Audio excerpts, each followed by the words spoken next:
What's going on, guys? Garrett here with the RAS Group. Today we're going to talk about inside the waistband holsters. Last week we talked about outside the waistband. So today we're going to talk about the inverse of that.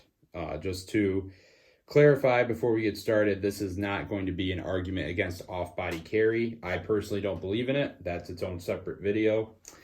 A lot of people try to justify off-body carry of pistols. I think that given all the options on the market today, it makes no sense not to have your pistol on your person. Like I said, that's a separate video. We'll talk about it. So first off, let's talk about some options that I don't particularly believe in. I do have my laptop here, as you can see, just for some notes. Some common ones that I really don't believe in or put any stock into is going to be pocket holsters, ankle holsters, shoulder holsters. All of them have definitive drawbacks, especially in regards to looking at inside the waistband holster options. I think they're outdated. I think they're slow. I think they add unnecessary steps to your draw stroke process. Therefore, highly don't recommend them. Now, when we're talking about inside the waistband, getting a little bit more specifically, so not just the concept of on-body, but specifically inside the waistband, we're looking at only a couple of options. You have your 4 o'clock carry holsters, and you have appendix rigs.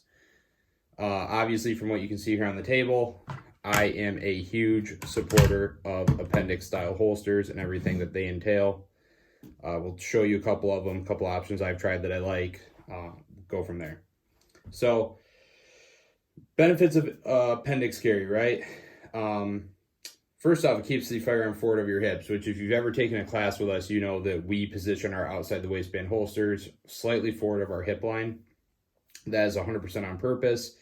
Being human beings, we're fast at reaching for things that are in front of us, not at our 90-degree angles or behind. So one huge benefit there, keeps it consistent. The draw stroke from appendix to how we usually stage our outside the waistband holsters, minimal, absolutely minimal. It's a very similar draw stroke. So piggybacking off of that, it's also the fastest position to draw from. Why? Because both hands can perform a function. One hand defeats the garment, the other hand draws the firearm.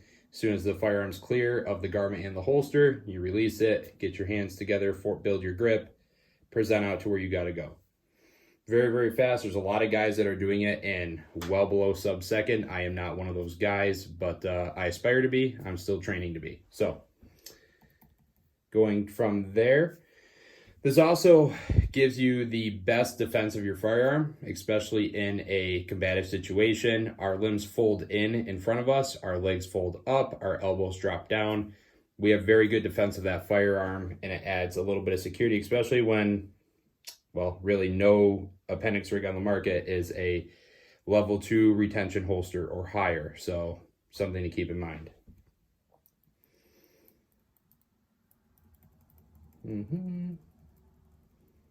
Okay, sorry guys, just tabbing through my notes. I don't want to give you guys any bad information or forget to mention any key points here. So another thing is this allows me to carry a more full-size firearm. This is a Glock 17. This is obviously clear. This is my work gun that I carry with me on duty, and being able to carry it in an appendix rig, no problem. This is a much larger Glock 17.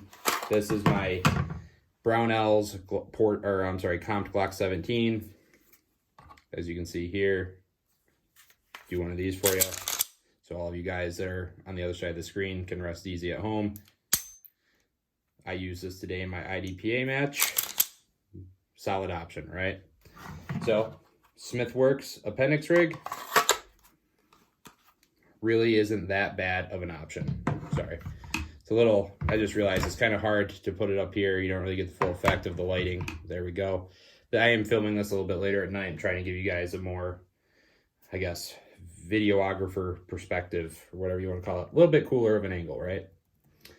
So those are the reasons why I personally subscribe to appendix. I don't do it because that's what everybody's doing.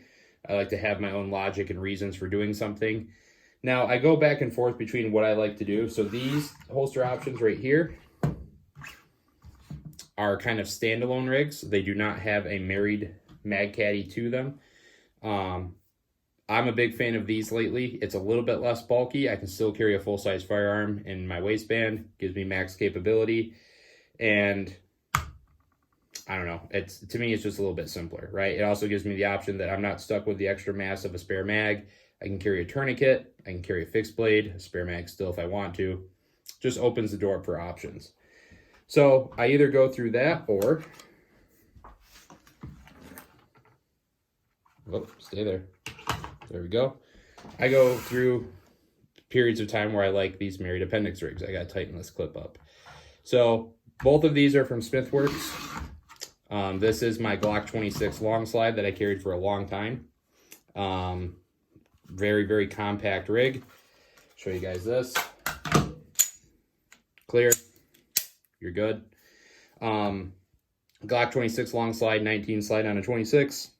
I carried this for a long, long time in this holster. Never had an issue. Rock solid. This is also Smithworks. This one is a G code. Don't remember the exact model. And this one is Fanning Tactical, who does not make holsters any longer. So, guys, overall, and going back to the point about the full-size firearm, it's beneficial because most people will perform better with a full-size firearm with a full grip. Trying to shoot a subcompact, it's very doable, especially if you have time on target, time on range. However, for a lot of people coming out of the gate, and it's a game of physics, right? If you have more surface area to control, you know, a large disruption or force of kinetic energy, you're going to maintain better control of that versus less surface area, less control, so on and so forth. So that's why I like appendix rigs. It gives me the option to carry, and usually that's usually just what I do now is I carry full-size firearms. Don't really do the subcompact thing anymore. There is a place for them. However, in my day-to-day life, it's not there. So that's my quick down and dirty on inside the waistband holsters and what I prefer, what I run, and what I like. I haven't tried Tier 1 concealed. I hear great things about them.